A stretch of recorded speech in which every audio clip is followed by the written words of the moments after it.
Hey tribe, welcome back. In today's video, we're going to be breaking down defense mechanisms, so stay tuned. Okay, so let's dive into it. So defense mechanisms are things that people do to protect themselves from thinking anxiety-provoking thoughts or feeling anxious about something because it's distressing or simply too uncomfortable.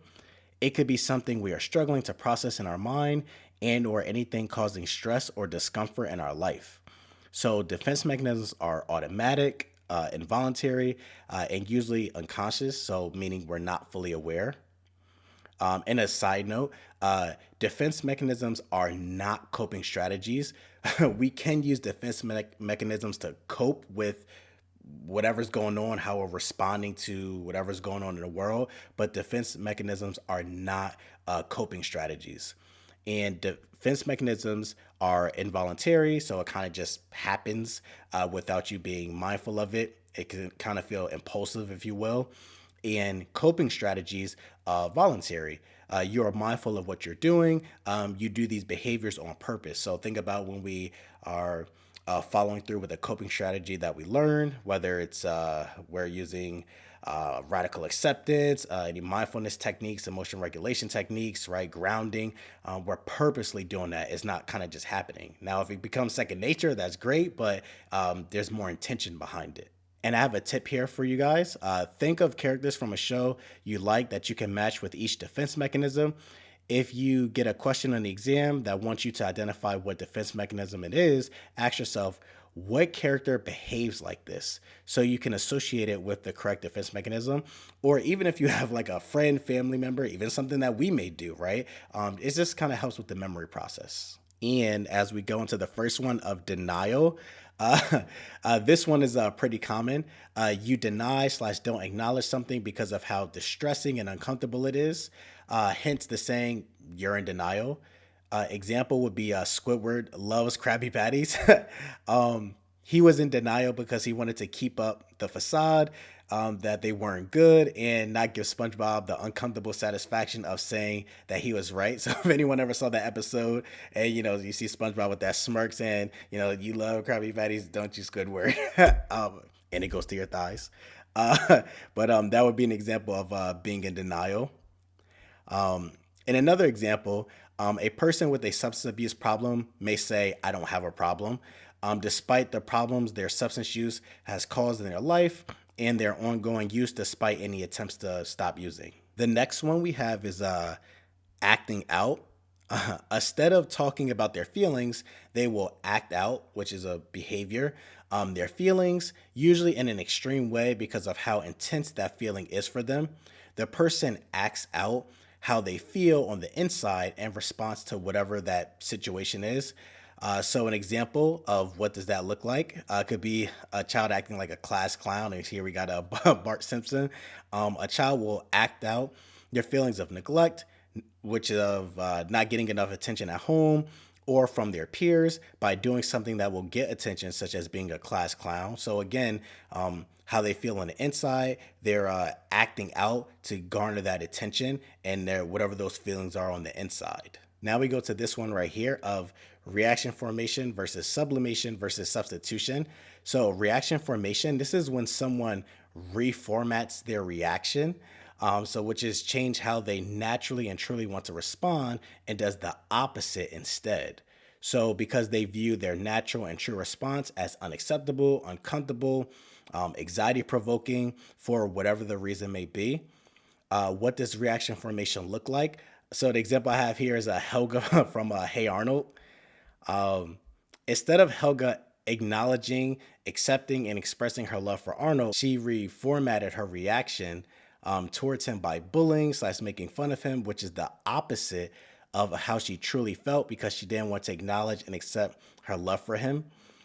Example number 2, a person who is upset at their boss and doesn't like their job will reform their reaction by acting like they love their job by things such as volunteering to do extra work around the office. So again, they're acting opposite of how they truly feel based off the situation.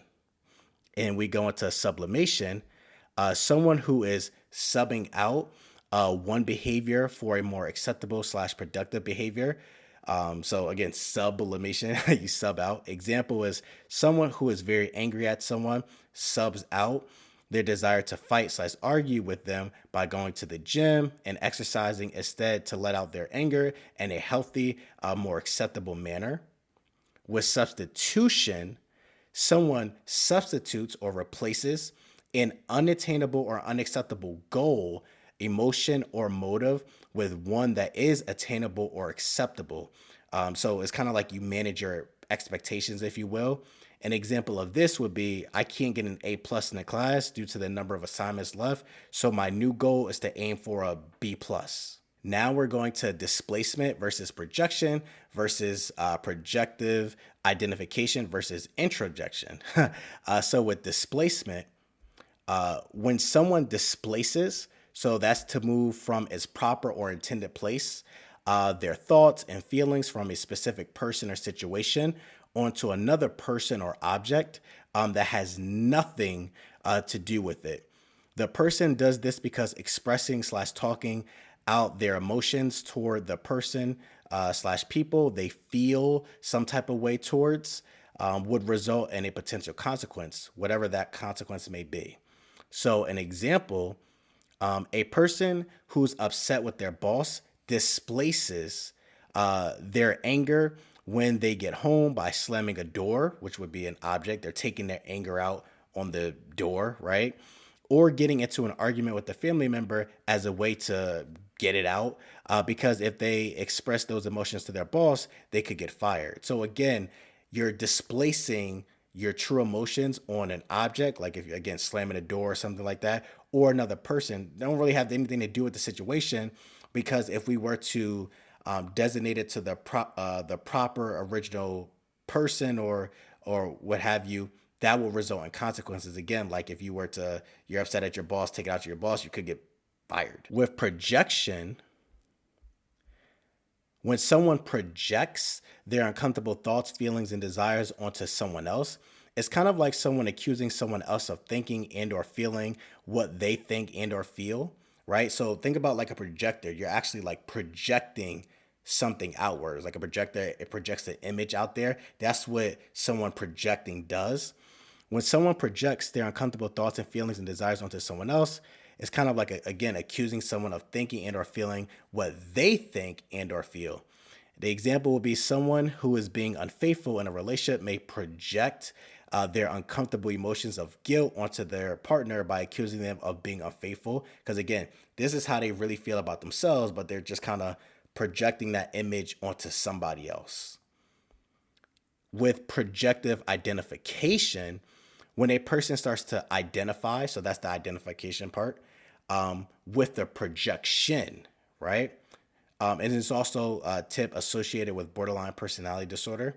So person A, for this example, projects their anxious, uncomfortable thoughts, emotions, etc. onto someone else. So person A is doing the projection.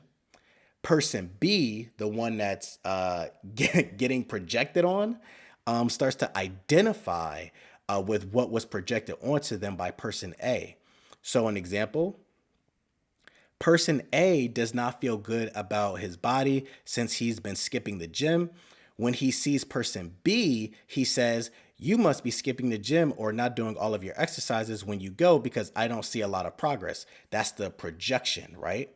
From there, person B, the person being projected on, believes the projection of person A, right? They start to internalize it and starts to identify with it. That's the identification part. Because again, this is projective identification. As a result, they may start to think, I'm not making progress. I could have done more at the gym. My effort isn't enough. So that's projective identification. Then we go to introjection. When someone adopts or internalizes the views, beliefs, or voices of other people, usually authority figures such as parents, as their own. So an example of this would be a parent who always called their child stupid for making a mistake may internalize that message and truly believe they are stupid, which can result in low self-esteem and doing poorly in school. So again, like it's not projection, it's introjection, right? Introjection of, especially if it's coming from that authority figure, you start to adopt their beliefs, their voices, like almost like that influence. And because it's coming from more so an authority figure, someone that you view as important in your life, someone that you view as like their opinion matters type of thing, you start to internalize that. When we get to repression versus suppression, so repression, when someone unconsciously represses, which is suppress, push down, keep from coming up, distressing or uncomfortable thoughts and feelings. Repression can be expressed by amnesia, which is partial or total loss of memory.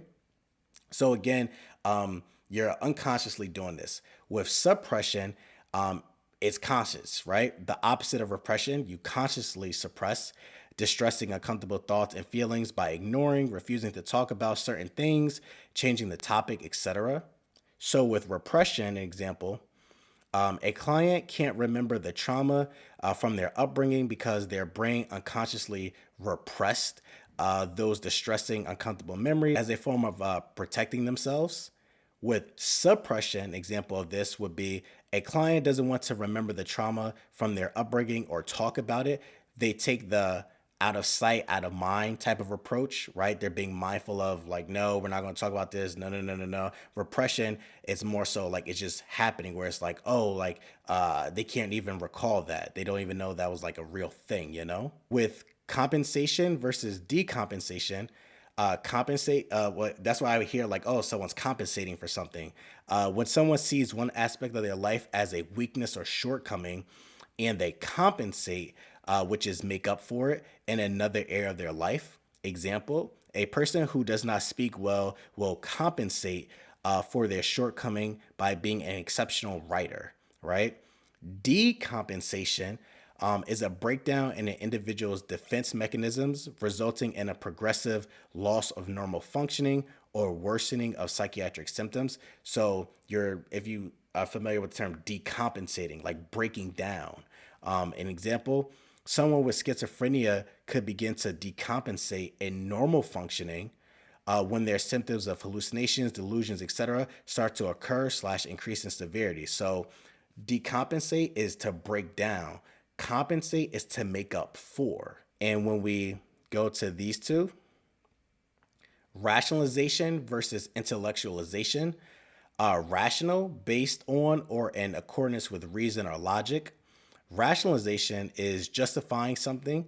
When you justify something, you try and make sense of why something happened with logic.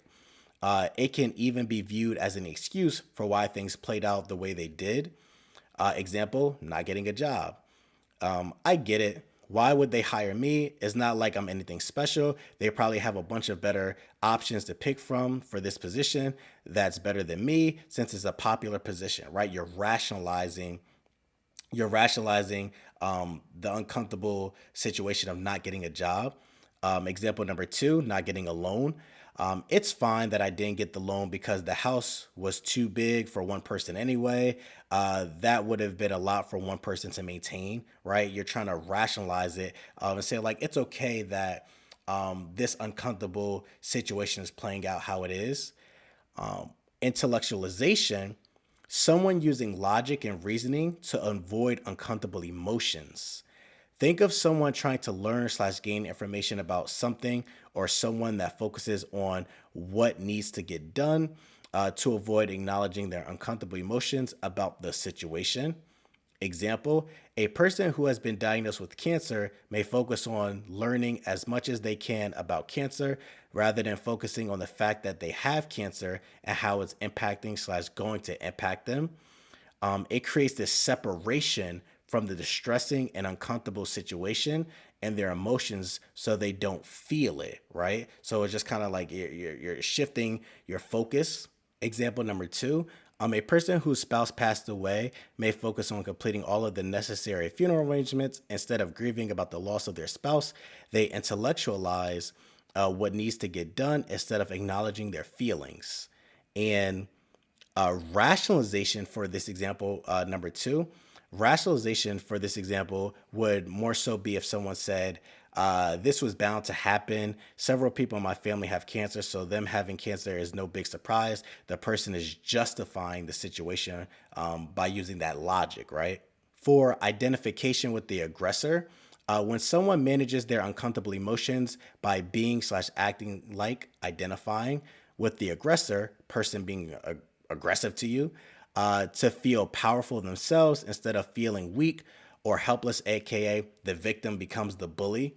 An example, someone may bully others after being bullied themselves to feel powerful. Conversion is when someone's anxiety and uncomfortable emotions start to manifest itself in a physiological sense.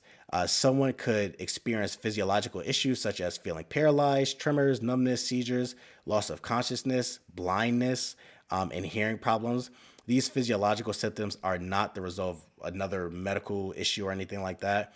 Example, someone's name is called to give a speech and their anxiety is through the roof. As they approach the stage, no one hit them in the stomach, but now they feel a nauseous. They feel nauseous and feel like a pit in their stomach because of how anxious they are about giving a speech in front of others. For identification, the person identifies with someone else and mimics, copies patterns, acts like that person. For example, a kid that wants to be like Steph Curry will watch YouTube videos about how he trains and lives his life and wants to do everything like Steph Curry, be like him, or identify with him. Undoing, when someone tries to undo, make right, make up for undesirable thoughts or behavior. An example, someone that cheated on their spouse may undo it by buying their spouse a luxurious gift so that in their mind, the uncomfortable thoughts of guilt for cheating on their spouse doesn't continue to weigh heavy on their mind, which would be like the anxious thoughts and uncomfortable, distressing thoughts because they undid, made right, made up for the behavior. Asceticism, rigor, and self denial. Someone who is engaging in extreme self discipline and refuse to engage in anything pleasurable or enjoyable. Example, someone who refuses to do anything considered fun or relaxing until they complete a huge work assignment, right? They're really strict on that. Splitting, very black and white, no gray. Someone looks at themselves or others as all good or all bad, no in between, again, no gray. Also associated with borderline personality disorder. Tip, when you split something, you're cutting it down the middle. So there's two sides. So again, it's either all this way or all that way. An example, a client stating, my therapist is amazing or my therapist is horrible based off of how the client perceives something that was said. So again, associated with borderline personality disorder. Regression, the opposite of progress is to regress, which means to advance, move forward. Regress means to move backwards. When someone regresses, they start to do an old behavior they did in an earlier stage of development. Example, someone in adulthood may be extremely stressed out about an important project they have to finish and regress by wetting the bed, which is something they did when they were 3 years old. So, again, regressing in behavior. Isolation of affect. Someone recalls an event and isolates, separate. Because remember, when someone isolates, if something is isolated, it's separate from other things. Their affect, which is the feelings, the emotions, the mood from the situation. Example, someone could speak about a traumatic event, such as a time when they were robbed or their house burned down, without them experiencing the emotions associated with that event. They talk about it almost like it was no big deal. And for those that saw the stand up of Kevin Hart, first of all, you're not just gonna speed past that like you didn't just say what you just said. So like again, they're separating themselves from it, so they may talk about it nonchalant, like, oh yeah, this happened, this happened. I was like, wait a second, like, whoa, like that's a significant event. You just talk about it as if you're talking about like what you're gonna have for lunch later today, type of thing. Um, Idealization versus devaluation. Both are associated with borderline personality disorder. Idealization, again, when someone exaggerates, overestimates the positive attributes and minimizes the imperfections or shortcomings associated with that person, place, thing, or situation. Idealization example, a fan may idolize their struggling sports team by viewing their team in an ideal light. Best case scenario, a fan may say, "Oh, our team is solid. All we need to do is X, Y, and Z, and there's no reason why we can't win this year." So I'll put the Knicks right here. And devaluation example, it's used when a person characterizes themselves, an object, or another person as completely flawed, worthless, or as having exaggerated negative qualities. They devalue, again, devaluation, they devalue someone or themselves. A person with borderline personality disorder may use devaluation if they perceive, again, the therapist as letting them down. So they'll view them as like all bad or horrible. Or again, just saying something that they don't like, which will invoke that feeling of devaluing them as like, okay, the therapist is no good now, type of thing. Symbolization. When someone uses one thing as a symbol to represent another thing, again, it's a symbol for something. Example number one, a soldier that decided to enlist in the army may say, "I decided to defend the flag," to symbolize that he will be joining the army. Example number two, when a man proposes, he asks for a woman's hand. He doesn't literally want her hand to be removed from our body. This symbolizes a hand in marriage. Turning against self. When someone becomes their own substitute target, it is normally used in reference to hatred, anger, and aggression rather than more positive impulses. And it is a Freudian explanation for many of our feelings of inferiority, guilt, and depression. Example, it's my fault my spouse cheated on me.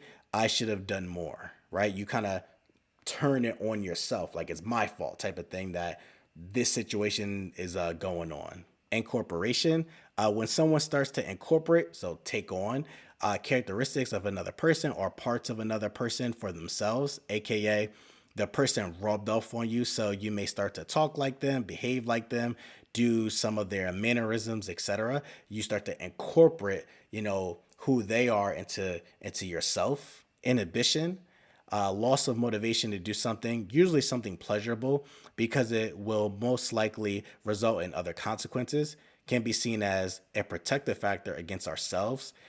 Definition of inhibition, the action of inhibiting, restricting, or hindering a process, aka it may feel good in the moment to act on those emotions, but have consequences associated with it that will make it not worth it if we were to do it. And an example would be someone may inhibit their desire to hit someone in a heated argument. Because again, if you ever heard that saying, never make a business decision off of emotion alone, in that moment, doing that thing we feel like doing, it will feel great. But that's the thing. It will always feel great because we're matching whatever those emotions are. But once those emotions fade and we go more so back to our baseline or more in our rational way of thinking, we're like, that wasn't the best idea. And in this example, the desire to, hit someone because we're in a heated argument or something like that. It may feel good in that moment, that specific moment, but after it's done, we're like, ooh, why did I do that? I wish I could take that back, type of thing. So that's something where it can be used again as a protective factor against ourselves. And the last one right here, disassociation. When someone disassociates or disconnects from themselves and their own thoughts, feelings, memories, or sense of identity, it often happens in response to a traumatic situation, like when a person is being abused. Example, when someone starts to daydream, getting lost in a book or movie, no longer present in the moment. So this can be a characteristic of, PTSD. So just kind of keep that in mind. Okay, tribe, that was it for today's video. Just one on defense mechanisms, because I know a lot of us been asking about it, and just had a bit of fun with this. So again, remember to use your own characters that really resonate with you, or family members, or even if it's yourself, to help us memorize these defense mechanisms so we can identify them on the exam. Like always, don't forget to like, comment, and subscribe, and tell a social work friend, because we don't want to be licensed by ourselves. Don't forget to check the link in the description for the study group info, and I hope to see you there. All right, tribe, I'll see you next video.